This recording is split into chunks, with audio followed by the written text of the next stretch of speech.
Hello, my name is Benjamin Hart. I'm an American attorney and the Managing Director of Integrity Legal here in Bangkok, Thailand. As the title of this video suggests, we're discussing what it presently takes to enter Thailand. And I got to thinking about this when reading a recent article from the Thai Examiner, that's thaiexaminer.com.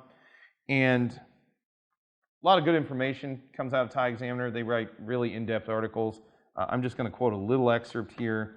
I urge those who are watching this video, go check out that article in detail. Quoting directly from the article titled, "Proposal to Scrap Thailand Pass Comes as Moves to Return to Normal Face a New Hurdle, Politics."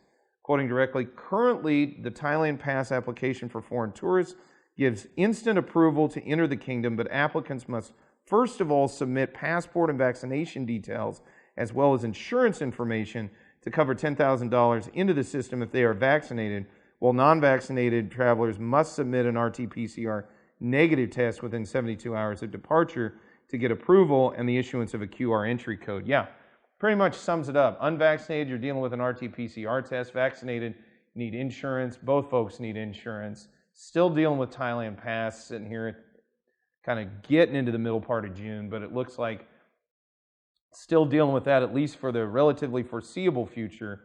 And yeah, it is a bit of a cumbersome process, and honestly, those who watch my videos with any regularity, you're probably well aware that I think we could simplify it a lot and kind of move forward and put this behind us, but at least for now, we're still dealing with this, and we will keep you updated on this channel as the situation evolves.